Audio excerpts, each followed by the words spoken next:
Señores miembros, señoras y señores miembros del Pleno de la Junta Nacional de Justicia, estimadas y estimados señoras y señores presentes, vamos a dar inicio a la audiencia que tenemos preparada, que tenemos prevista para hoy.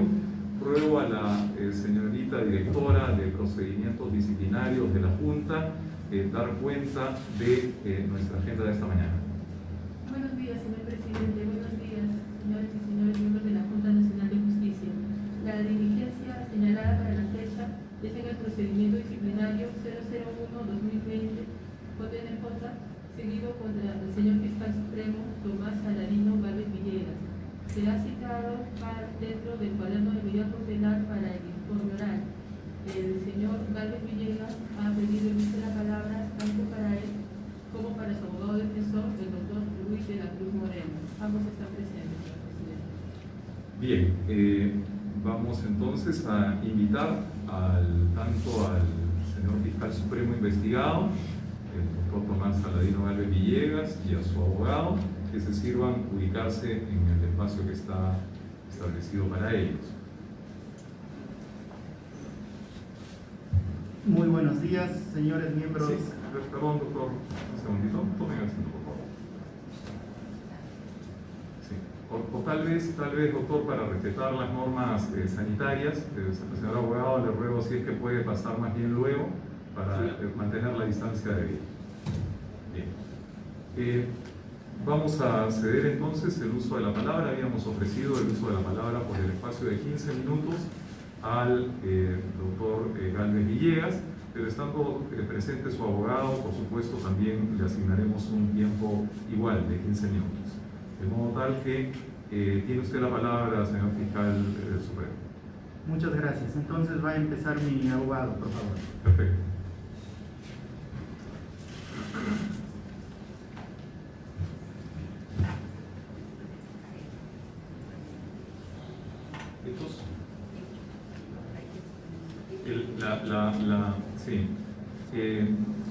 La exposición del señor abogado es sobre derechos, porque en todo caso tal vez sería conveniente de que se pongan primero los hechos a cargo del señor Fiscal Supremo. Lo que pasa, doctor, que los hechos están de todas maneras concatenados con las normas, porque estamos hablando de hechos jurídicos propiamente, entonces no se diferencia mucho, pero yo voy a incidir en los hechos concretos, pero también vinculados a las normas, y mi abogado igualmente. Bueno, de acuerdo, está bien. Tiene la palabra, señor abogado. Señores miembros de la Junta Nacional, muchas gracias por esta ocasión. Estando el informe 01-2020, por el cual solicita una medida cautelar de destitución del cargo de mi patrocinado Tomás Salarino Gálvez Villegas, la defensa solicita se sirva a desestimar este informe y declarar improcedente el pedido de medida cautelar solicitada. Bueno, vamos a empezar por lo que nos dice el informe. Textualmente, en el numeral 25, a manera de conclusión de todo lo que señala este informe, textualmente dice: en consecuencia, la disposición de la medida de suspensión preventiva en el ejercicio del cargo de Fiscal Supremo resulta indispensable para garantizar no solo el normal desarrollo de las funciones de control disciplinario de la Junta Nacional de Justicia, sino además la citada medida también evitaría afectar el orden nacional, la estabilidad y la eficacia de los objetivos constitucionales del Ministerio Público en su delicada función de perseguir el delito y también evitar que haya una discusión entre fiscales. Como vemos, existe una distorsión de parte de este informe al considerar que el objetivo de la medida es básicamente dar signos de conservar la confianza en la opinión pública en las funciones de la Junta Nacional de Justicia en su labor de administración disciplinaria, cuando expresamente el artículo 87 señala cuáles son las causales y cuál es la finalidad que debe tener esta, y básicamente el 87.a, el 87.b señala que la finalidad está relacionada justamente con el proceso, lo que significa cautelarse el proceso. El numeral 87A determina que para la procedencia de esta medida excepcional e instrumentalizada, para la procedencia se necesitan elementos de convicción, evidencias suficientes de que los graves hechos se han cometido. En el numeral 21 del informe podemos apreciar que señala expresamente que los elementos de convicción son los siguientes. En el numeral 21.1 señala los audios. Y no solamente señala los audios, sino determina que lo grave, que la gravedad, digamos, de la falta disciplinaria que habría supuestamente cometido mi patrocinado, está en función a los diálogos, a la forma como ha conversado, al tratamiento, a cómo aborda los temas, al lenguaje, a la comunicación. Eso es lo que señala expresamente el numeral 21.1. Entonces hace una alusión expresamente a los audios. En el numeral 21.3 continúa y señala del examen de los diálogos que están contenidos en los mismos audios que obran en los antecedentes. Y acá quiero determinar un poquito, o sea, lo que señala el informe es que está al examen de diálogos que están contenidos en los mismos audios y que estos obran los antecedentes. Bueno, quien les habla se apersonó en el mes de marzo, revisó el expediente y no encontró audio alguno. Es más, también quiero resaltar el numeral 8 del informe 01, que también hace alusión a que cómo empezó este procedimiento disciplinario inmediato. Empezó, según lo que dice el numeral 8 del informe, señala que la Dirección de Procedimientos Disciplinarios remitió a la Secretaría General una carpeta conteniendo recortes periodísticos y un video sobre supuestas noticias. Así empezó este procedimiento, con recortes periodísticos y un video de una entrevista. Entonces, nosotros, la defensa, considera que acá hay una vulneración de principios constitucionales de orden administrativo sancionador relacionados a esto. ¿Por qué? Porque el artículo 72A señala que para que se inicie un proceso sancionador inmediato, expresamente indica que tiene que haber una conducta notoriamente irregular con prueba evidente. Entonces, tenemos que solamente en el expediente están recortes periodísticos que dan cuenta de unas conversaciones con el señor Inostroza y un video relacionado a una entrevista que hace mi patrocinado con dos periodistas. Entonces nosotros nos preguntamos, la verdad material, ¿cuál es la evidencia que el informe presenta ante ustedes, teniendo en cuenta lo que el mismo informe considera? Es decir, si considera la forma, considera lo que dicen, la forma como se dice, cómo se comunica mi patrocinado con esta persona, cómo supuestamente entabla la conversación, cómo hace, digamos, las tratativas, eso, según el propio informe, es lo más importante. Y estos audios ni siquiera lo ha escuchado el miembro instructor, tampoco lo van a escuchar ustedes. No se nos ha presentado a nosotros para defendernos, porque no obran en el expediente. Entonces la pregunta es, si solamente tenemos recortes periodísticos, estos recortes periodísticos tienen un valor probatorio, y tienen un valor probatorio de tal naturaleza que implica una suspensión, una medida tan grave para mi patrocinado, que es la suspensión de su cargo.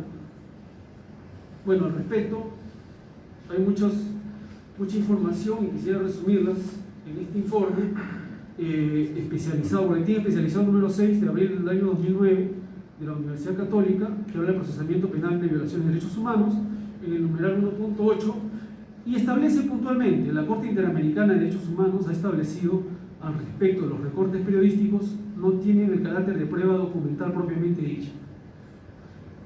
Y es más, este informe resalta algunos casos en sentencias como el caso Paniagua Morales, párrafo 75, Fairén Garbi y Solís Correa, párrafo 145, Godínez Cruz, párrafo 152, Velázquez Rodríguez, página 146, y señala en un caso peruano, digamos el señor Ibcher Bronstein versus Perú, en el cual determinó que los recortes periodísticos son instrumentos idóneos para verificar, junto con los demás medios aportados, la veracidad de los hechos. Entonces, si tenemos que categóricamente los recortes periodísticos por sí solos no representan una prueba idónea, ¿cómo es posible que el informe se base solamente en los recortes periodísticos que están obrando en autos? Entonces nosotros consideramos que se está vulnerando principios fundamentales. Nosotros queríamos indicar asimismo que la vulneración de los principios se da con el principio de conducta procedimental, en el que la sentencia del TC expediente 1234-2012 señala que el debido procedimiento en sede administrativa implica una serie de procedimientos, pero que estos no pueden darse de la manera para recortar los derechos de defensa. Y en el presente caso nosotros consideramos que se nos está recortando el derecho de defensa, más aún si también hay un principio constitucional de presunción de inocencia, el cual, según la resolución 2192 del 2004 del Tribunal Constitucional, Fundamento Jurídico 13, indica expresamente: no pueden trasladarse toda la carga de la prueba a quienes precisamente soporta la imputación, pues eso significaría que lo que se sanciona no es lo que se está probado en el procedimiento, sino lo que el imputado, en este caso, no ha podido probar como descargo en defensa de su inocencia. Entonces, también consideramos que se ha vulnerado el principio de impulso de oficio.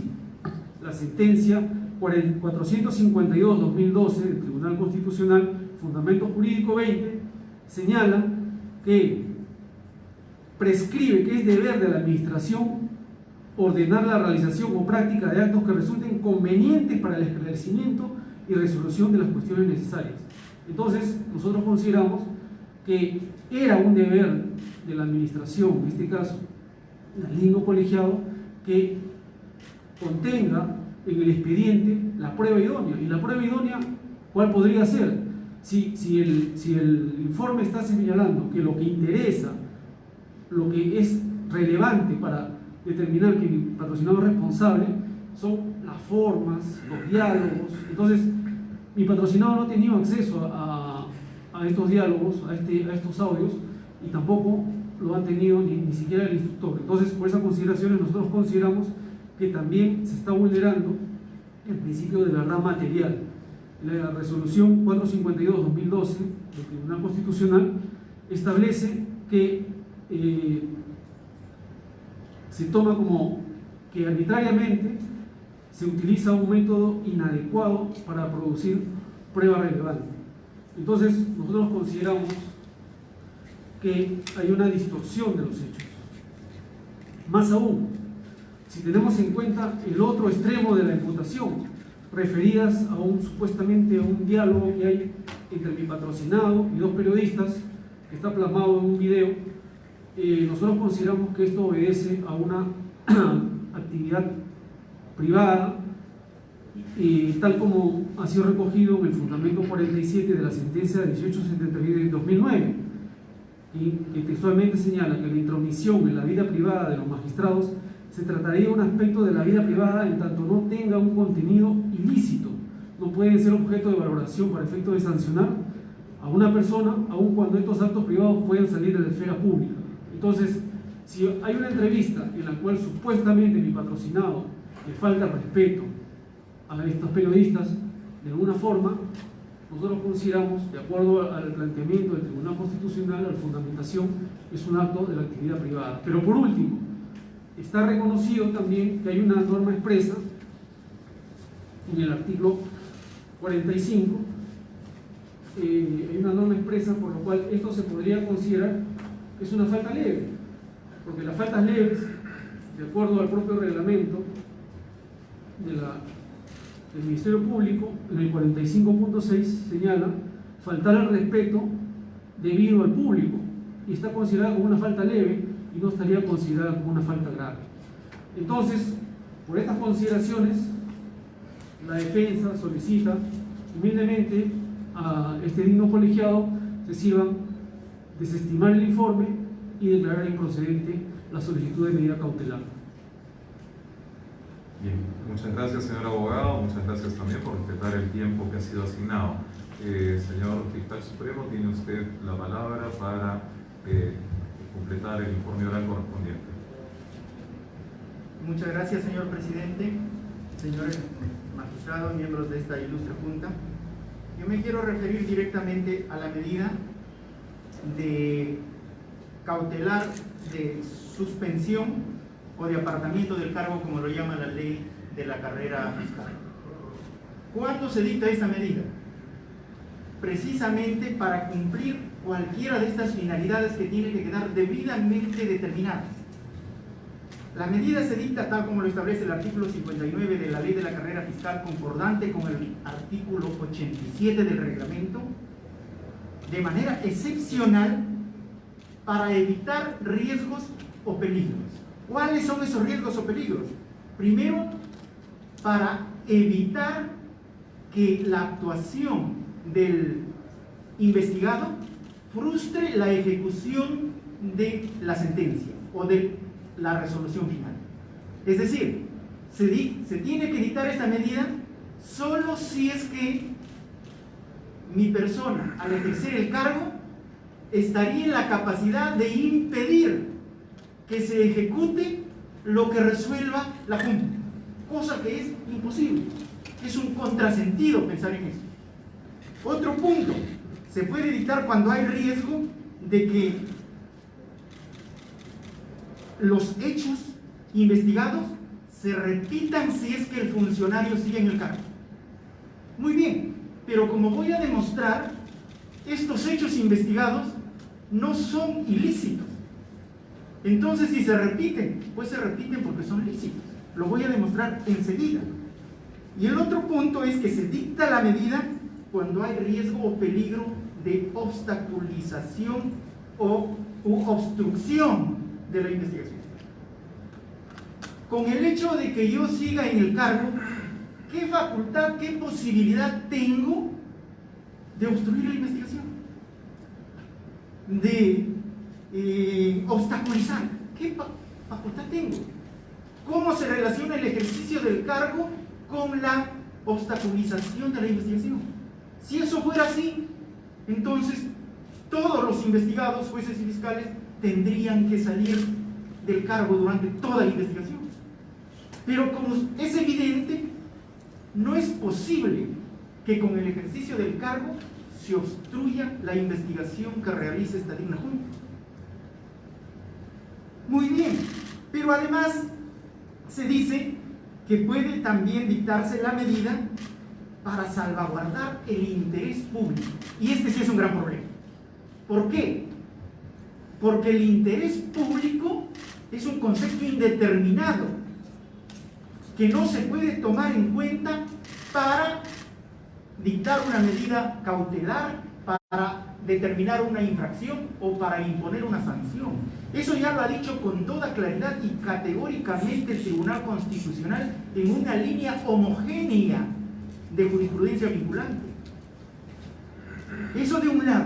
Y de otro lado, obviamente, esta finalidad o fundamento cautelar establecido en el reglamento en el artículo 86 no está previsto en ninguna ley. Es decir, el reglamento desborda la ley en este caso y en consecuencia no resulta aplicable. ¿Por qué? Porque la medida cautelar tiene como característica fundamental el principio de legalidad.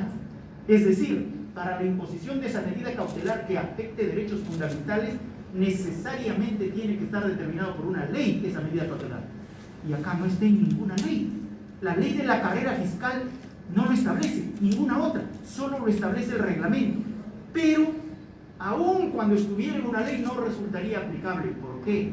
Porque es un concepto indeterminado. Por ejemplo, el interés público. Vamos a suponer en el presente caso que la República, Comercio, Perú 21, Canal 4, que todos los días salen a difamarme, dicen el interés público es este, y hay que sacar del cargo a este fiscal. ¿Eso revela el interés público? De ninguna manera. Más bien revela el interés que tiene de encubrir a determinados personajes que estarían vinculados a la titularidad de los medios de comunicación. O sea, ello refleja un interés de encubrimiento, no el interés público. El interés público en este momento estaría dado justamente por la exigencia de una investigación adecuada y pertinente y exhaustiva contra estas empresas que tanto daño han hecho al Perú. Es decir, para defender el interés público en este momento, ¿qué se tendría que hacer? Asumir la posición que yo estoy asumiendo, exigiendo una investigación. Yo le aseguro que ese sería en este momento el interés público. No lo que dicen estos periódicos, que desde un primer momento han tenido un plan encubrir a estas empresas y ciertamente atacar a todo aquel que exigía una investigación contra las mismas. Entonces, pero claro, eso es lo que yo digo. Lo que ustedes pueden decir es otra cosa. Lo que dicen los medios es otra cosa. ¿Por qué? Porque no hay un concepto determinado de lo que es interés público, porque el mismo Tribunal Constitucional ha establecido que interés público, así como otros conceptos como desmedro de la imagen institucional, conducta idónea, conducta intachable, imagen pública, modelo de conducta ejemplar, etc., todos esos conceptos son conceptos indeterminados que jamás pueden utilizarse para determinar una infracción o una sanción, y menos para imponer una medida cautelar. Entonces, no se cumple ningún fundamento, así categóricamente ningún fundamento, ninguna finalidad con la imposición de esta medida cautelar. Porque la eficacia de lo que se decida, no estoy en posibilidades de impedirlo o de obstruirlo por el hecho de estar ejerciendo el cargo. Obstaculizar la investigación. ¿Cómo puedo obstaculizarla? Lo único que puedo hacer es ejercitar mi derecho de defensa y en todo momento me he sometido a la investigación de la Junta y a la investigación que corresponde. Y no se puede aplicar esta cuestión del interés público. Pero ahora se dice también, y eso sí es correcto porque está en la ley, que se puede imponer la medida ¿para qué?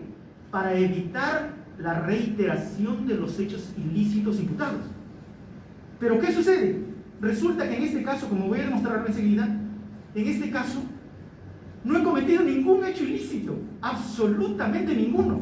Y los hechos que he realizado, que se me imputan, son hechos positivos, son hechos que creo yo que me enaltecen, son hechos que he buscado evitar una arbitrariedad, no un hecho de corrupción, no torcer la voluntad de la administración de justicia, sino más bien optimizarla, como voy a ver luego. Entonces, peligro de que se reitere esos hechos. ¿Qué hechos? Si esos hechos son lícitos. Muy bien, entonces, en conclusión, la medida no cumple ninguna finalidad establecida por la ley. Por el contrario, estaría asumiendo posturas interesadas en encubrir a estas empresas que salen a diario en la prensa. Y especialmente República, Comercio, Perú 21, Canal 4, que como sabemos, sus propietarios están ligados a estas empresas. Entonces no podemos considerar eso como interés público, lo que ellos dicen. Por el contrario, son posiciones encubridoras a favor de estas empresas. Eso en cuanto a la finalidad. Ahora, los requisitos y los presupuestos. Para que opere una medida cautelar como la solicitada, se requieren 4 requisitos fundamentales. Primero, la existencia, en este caso, de una falta muy grave debidamente determinada. Segundo, existencia de fundados elementos de convicción que la falta se ha cometido.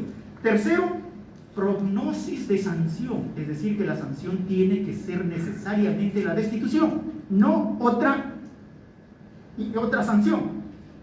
Y cuarto, el necesario criterio de proporcionalidad. Muy bien, analicemos si están presentes en este caso. Dice, existencia de una falta muy grave. Señores, fíjense, el mismo informe, ¿qué cosa nos dice? Nos dice que se está debatiendo, que se está discutiendo si los hechos que se me imputan son o no son ilícitos. Y dice ahí mismo, eso se verá en el principal, en el fondo, en el procedimiento administrativo. Pero ¿qué dice? ¿Qué dice? Que se está discutiendo eso, si son o no son ilícitos los hechos imputados. Entonces, si no sabe todavía si son ilícitos estos hechos, ¿cómo se me va a imponer la medida cautelar? ¿Cómo se va a cumplir el requisito de la existencia determinada debidamente de la falta muy grave? Si recién lo van a investigar. Por eso es que yo he solicitado que se abra una investigación preliminar donde se investigue debidamente. Y si encuentran que soy responsable, yo sumisamente acataré esa decisión. Pero no sin investigarme, no diciendo, no sabemos si lo que ha hecho es ilícito, todavía no lo sabemos, lo vamos a saber al final. Pero entonces, ¿por qué se me impone la medida cautelar? ¿Por qué se me retira del cargo? Y más aún, obviamente,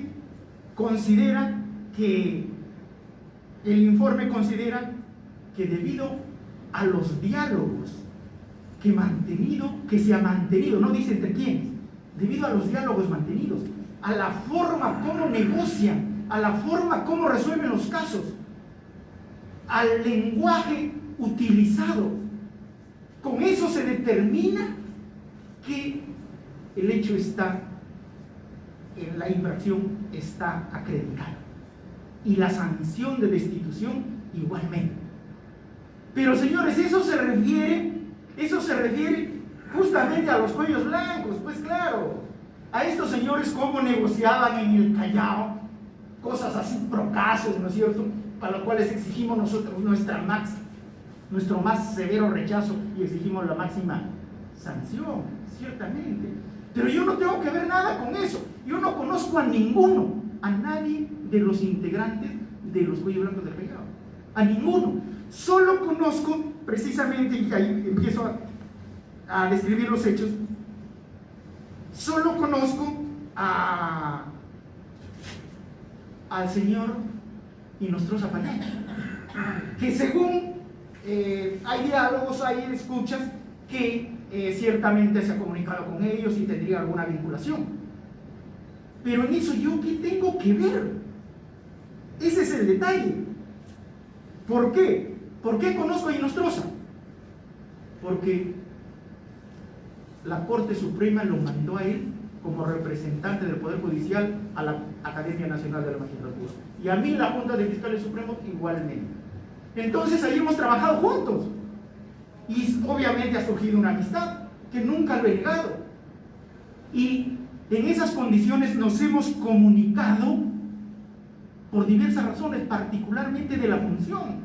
Y naturalmente que al existir una amistad, me he invitado para su cumpleaños, alguna vez para fiestas patrias en su casa. Y en esas condiciones nos hemos comunicado. Y hemos visto, porque hay que reconocer que el señor era un magistrado competente y interesado en su trabajo, del resto no puedo decir nada, habían bastantes deficiencias que desde la academia hemos tratado de corregir.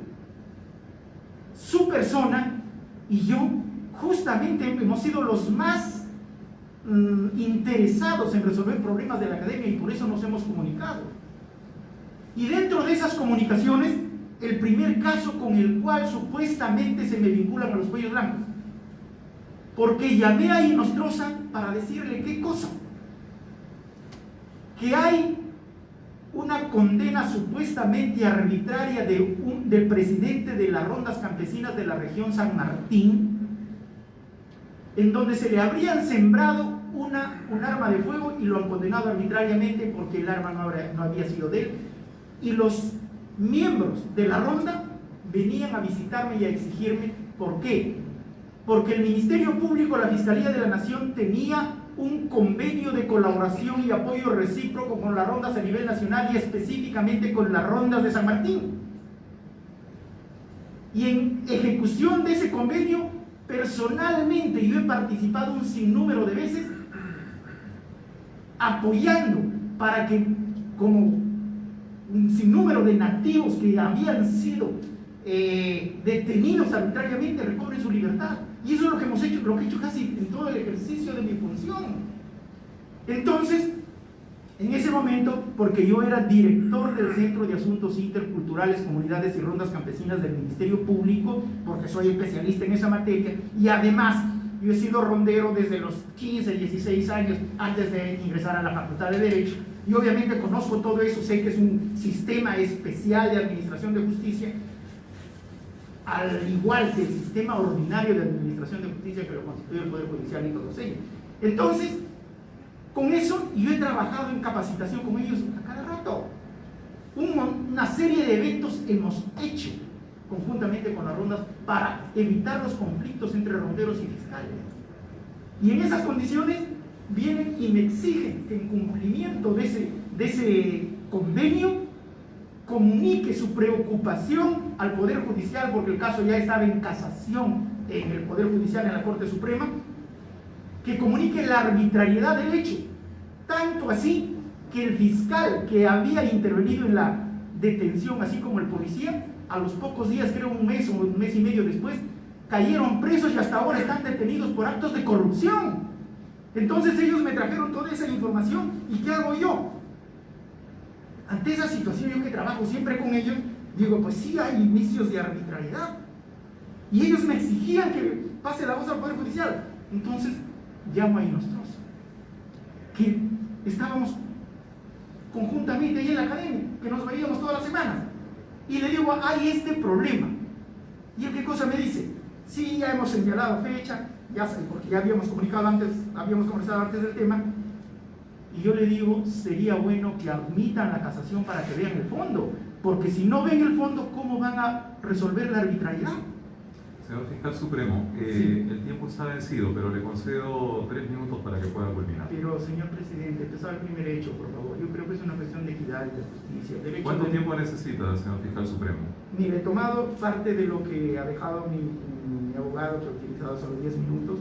Yo le pediría, si es que no es exageración, porque el hecho es súper complejo, y me gustaría que ustedes tengan una idea clara. Quiero que ustedes me escuchen, porque saben que esto se ha distorsionado. ¿Cuánto tiempo 15 necesita? minutos, por favor. 15 minutos. Le voy a conceder 10 minutos para que pueda usted culminar. Tengamos presente que también usted nos ha alcanzado un informe por escrito, Sí. que también conocen las señoras y señores miembros del Pleno. Muchas gracias. 10 adelante, minutos por favor. contamos. Adelante, por favor. Entonces, mire, ¿qué he hecho yo con eso? En ejercicio de mi deber de velar por la recta administración de justicia, como director del Centro de Asuntos Interculturales, y ante una injusticia que era evidente, trato de que la administración de justicia no sea arbitraria, busco optimizarla, no busco torcer la voluntad de la administración de justicia. Ese es un hecho positivo que yo volvería a hacer en las circunstancias que me encuentre, y tal vez alguno de ustedes podría hacerlo también, porque no podemos ser indolentes frente a la arbitrariedad, a la injusticia. Ese es el gran primer hecho por el cual soy miembro de los Cuello Blancos. El segundo hecho, lamentablemente acá hay cosas de la intimidad de un fiscal amigo, por eso no puedo detallar, pero voy a hacerlo así en general. ¿Cuál es la situación? Se dice de que yo solicité apoyo a Inostroza para un caso que el fiscal Walter Delgado tenía en el juzgado de familia. ¿Por qué? Porque le digo yo a Inostroza en estos términos, y lo voy a replicar para que termine la chamba, le digo, apoya a Waltercito. Esos fueron los términos. ¿En qué? Me dice. Ahí que la mujer lo estaba fastidiando. Utilicé otro término y por respeto no lo voy a repetir. Y eso fue el diálogo. Entonces, ¿qué dijeron? Como Walter Delgado tenía un proceso en familia, pero estaba en el juzgado de familia, no en la Corte Suprema como la prensa lo difundió, diciendo que yo había llamado a Inostroza para que resuelva el caso de Walter, que estaba en la Corte Suprema, que estaba para casación, así lo difundieron. Entonces podría tener algún sentido ahí, pero el caso estaba en el juzgado. Pero ¿cuál es lo más grave, el caso estaba resuelto. ¿Por qué? Porque era un caso por violencia psicológica.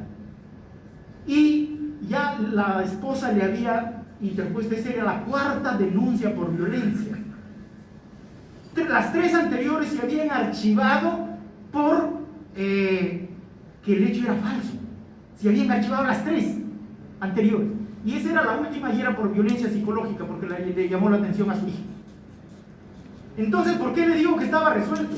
Porque para un caso de violencia familiar, y eso todos lo sabemos, para una medida de protección que estaban pidiendo que se retire de la casa, que se vaya de la casa, para eso se requiere que las pericias psicológicas determinen la afectación psicológica de las víctimas.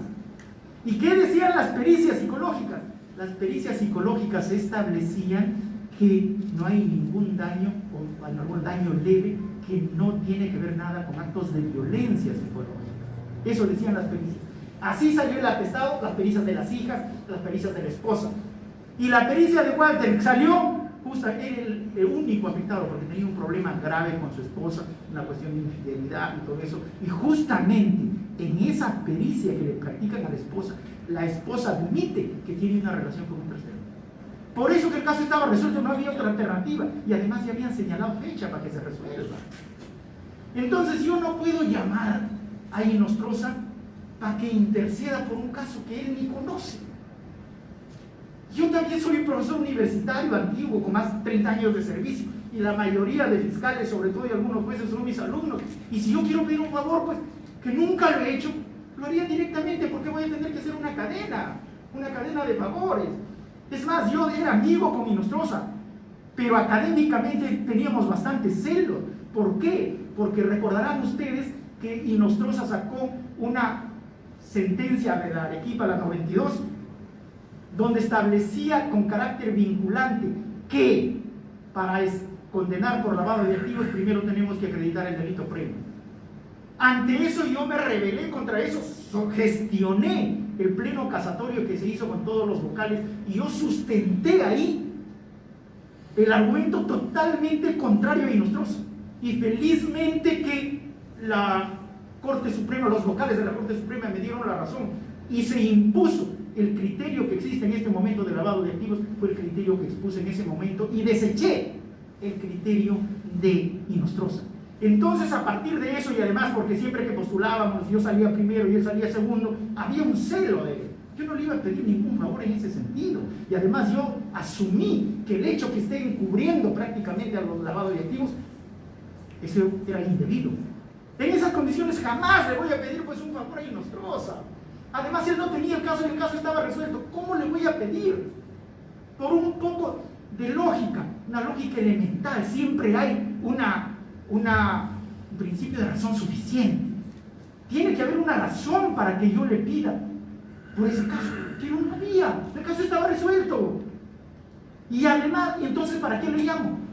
Para que le dé un consejo que ya lo había hecho antes, por su situación de depresión total en la que se encontraba, que es un hecho recontracrítico que tal vez en la investigación, si es que se da, lo tenga que explicar con más detenimiento. Entonces, y no solo a Inostroza, porque los periodistas que decían que acaso Inostroza era psicólogo, para que yo he llamado a todos los amigos comunes porque el señor Walter Delgado estaba en un estado totalmente deprimente, y testimoniales de otras personas a quienes he llamado para que apoyen, para que lo visiten a Walter, están ahí en el expediente que ustedes tienen a la mano. Entonces, por ese hecho me vinculan a Cuellos Blancos. ¿De qué estamos hablando? Y el último, este sí es más grave total. Estamos en una reunión de la academia y en esas circunstancias Inostroza me dice: hay una persona que creo que tiene un caso en tu fiscalía. Que vaya a la fiscalía, pues lo entiendo a todos, tengo política de puertas abiertas. Perfecto.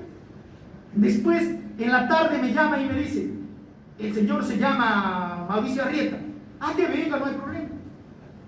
Al siguiente día viene, saca su cita como cualquiera y al hablar conmigo me dice: doctor, tengo este caso, estoy averiguando dónde está mi caso porque no lo puedo identificar. El caso era número impar.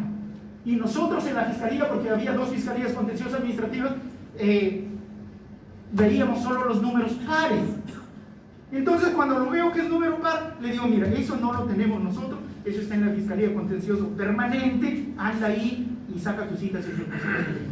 Eso fue todo, se fue, no lo he vuelto a ver, y después ha sacado su cita, supongo, habrá hablado con el otro fiscal, y el dictamen, ¿cómo le sale? Totalmente en contra, ni siquiera. Entonces, ¿qué cosa dice? Que yo, como me llamó Inostroza, y hoy intercedí para que el otro fiscal lo atienda. Pero si intercedí para que el otro fiscal lo atienda, ni siquiera le hubiese salido bien el dictamen. Yo hablé con este señor 30 segundos y nunca más lo volví a ver.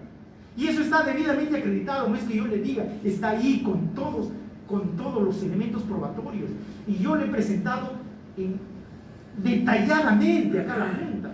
Por eso es que me sorprende cómo el ponente del informe no toma en cuenta para nada los argumentos que presentaba mi descargo, lo cual evidenciaría que no se está haciendo una investigación objetiva e imparcial, porque yo he descartado categóricamente todos los hechos, así como les estoy diciendo que no ha habido suficiente tiempo para explicarlos, pero que es evidente que nada tengo que ver, señores, por una cuestión de conciencia. Ya no, porque ¿qué es lo que estamos haciendo? Lo que estamos haciendo es lo que dice la prensa, sobre la marcha lo damos por cierto y trabajamos en función a eso. Pero señores, tengan ustedes en cuenta que la prensa está defendiendo los intereses de las empresas corruptas. ¿Por qué? Porque los dueños de los medios de prensa son los socios de Odebrecht. Entonces, ese es el interés común. El Congreso salió un par de titulares y retrocedió. Todas las autoridades estamos a lo que dice la prensa. Y esta prensa corrupta, mercenaria que defiende intereses corruptos. Entonces, eso va a ser el interés público. Por eso me van a sacar del cargo, por eso me van a condenar, porque les estoy demostrando que los hechos son totalmente lícitos. El primer hecho, busco optimizar la administración de justicia. Es un hecho que me enaltece, porque no soy indolente, porque no soy insensible a la desgracia ajena. El segundo caso de Walter Delgado. ¿Qué tenía que ver Inostroza con su caso? Lo vinculan al caso la prensa. ¿Para qué? Como yo fui el único fiscal que pedí que se incaute todos los bienes de las empresas corruptas, me agarraron una persecución total, que me han traído hasta acá, que tal vez me saquen del cargo. No sé, dependerá de ustedes, sobre todo de la conciencia de ustedes. Pero la prensa me ha creado todo esto conjuntamente con el señor Pablo Sánchez. El señor Pablo Sánchez inventó mi vinculación a los cuellos blancos. ¿Y cómo así? Con esto termino, señor presidente. ¿Cómo así? Él pidió a la fiscal del Callao un informe cuando él no tenía nada que ver, porque estaba investigando el caso de la Fiscalía de la Nación. Él no tenía por qué pedir ese informe. Sin embargo, él pidió el informe y ahora dice, no, yo no he pedido. Sale la fiscal a decir, yo no he pedido porque eso es irregular, claro. Pero Pablo Sánchez lo ha reconocido más de 4 veces en la Junta de Fiscales Supremos. Y las actas están ahí, yo les he alcanzado a ustedes. Entonces, pidió ese informe y en ese informe esta fiscal arbitrariamente me comprendió a mí y a otros fiscales, a otra gente, yo no voy a hablar por ellos obviamente, me comprendió a mí gratuitamente. ¿Y saben qué decía? ¿Por qué me comprendió? Porque supuestamente un colaborador eficaz había dicho que los cuellos blancos del Callao tenían intención de tomar el poder en el Ministerio Público y que lo iban a hacer a través de Chávarri, Tomás Gálvez y Rodríguez Montesa, y que iban a elegir arbitrariamente y dolosamente, fraudulentamente a Chávarri como fiscal de la Nación. Pero todos sabemos, y Pablo Sánchez lo sabía, y a pesar de eso me incluyó en la organización criminal, todos sabemos que 3 años antes de esa elección ya lo habían elegido, cuando yo no era fiscal supremo. Un minuto, por favor, un minuto. No solo el tiempo, sino que estos últimos temas en verdad son ajenos a la investigación. Es que son los del hechos. Procedimiento disciplinario. Termino con esto. Mire, entonces, ¿qué me pone? Que por eso pertenezco a la organización criminal, porque supuestamente esos hechos íbamos a tomar el poder con los cuellos blancos, pero se sabía que la que propuso que propuso como fiscal de la Nación fue la doctora Zoraida, y Pablo Sánchez solicitó que sea por aclamación, y así fue. Entonces, ¿dónde está que nosotros, que los cuellos blancos se sirvieron de mi persona y los demás fiscales para nombrar arbitrariamente al fiscal de la Nación? Es más, y se lo puede averiguar, es más, yo le pedí a la doctora Zoraida que ella fuera la fiscal de la Nación, y ella en estos términos me contestó: mira, Dios tiene sus tiempos, yo le he dado mi palabra a Gonzalo. Allá quedó. Entonces, ¿cómo van a decir, cómo van a creer a un supuesto colaborador eficaz de que nosotros hemos elegido arbitrariamente al fiscal de la Nación? Es más, yo inicialmente no quería que sea Chávarri, le pedí a la doctora, no quiso ella, y después, claro que sostuve que el acuerdo de la Junta se cumpla, y así juramentó. Pero lo grave fue que el doctor Pablo Sánchez, que él estuvo de acuerdo y él propuso que juramente, después salió declarar a la prensa que él no había votado, que la votación había sido 3-2, cuando fue 4-1, como que alguien le estaba controlando, como que no quería que se entere. Entonces, ya termino esto, y el otro punto es ya del informe. ¿Qué cosa dice? Que no hay pruebas, etcétera, que hay solamente recortes, que hay solamente audios. Sí, pero que yo he reconocido los hechos. Eso dice. Cuando yo precisamente, tal como le estoy diciendo y tal como aparecen de las pruebas, yo he rechazado categóricamente esos hechos. He rechazado categóricamente. He dicho que sí he participado en las conversaciones, pero que son lícitas. Señores, no hay más tiempo, pero yo apelo a su conciencia. Porque ¿saben qué? Ustedes son magistrados, juristas ilustres. No están acá porque le den el favor a nadie. Están acá por sus propios méritos y por su propio deseo y porque quieren contribuir con la administración de justicia. Pero no así, pues. No dejándose impresionar por que salga en titular. Ahora mismo, ayer ha salido este señor de la Jara diciendo: ahora de la Junta, ahí veremos quiénes son los blindadores. Ya seguro que yo no quiero ser blindador. Que se vayan Gálvez. No puede ser, así estamos trabajando. Entonces, ustedes, sus señoras magistradas ilustres, con una trayectoria impecable, no van a venir a manchar de arbitrariedad el fin de su carrera. Señores, yo les pido por favor que actúen en conciencia. Si son católicos, que piensen que Dios tarde o temprano pone las cosas en su sitio. Yo siempre he estado con la frente en alto.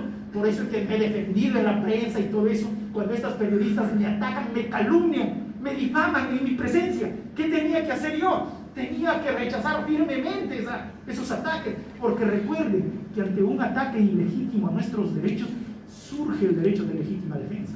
Entonces, cualquier cosa que yo haya hecho es en legítima defensa. No es grave la situación, lo que yo he dicho, pero lo he hecho en legítima defensa. La firmeza de mis respuestas ha sido en legítima defensa ante los ataques arteros de estas periodistas que ya lo habían calculado, que me habían tendido una celada.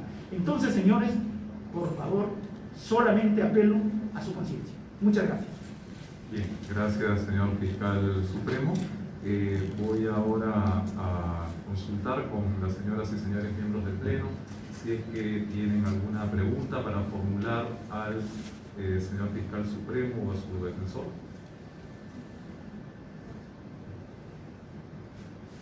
Bien, si no hay interrogantes, hacemos presente, como ya lo he señalado antes, que hemos escuchado ciertamente el informe oral del señor abogado, del señor fiscal supremo, y hemos recibido también un escrito que contiene precisamente los principales elementos de la defensa del señor fiscal supremo. El pedido del miembro instructor queda en consecuencia al voto. Invito a las personas que están aquí presentes que se sirvan a abandonar la sala para que este pleno pueda deliberar. También nosotros. Así es. Muchas gracias. Muchas gracias.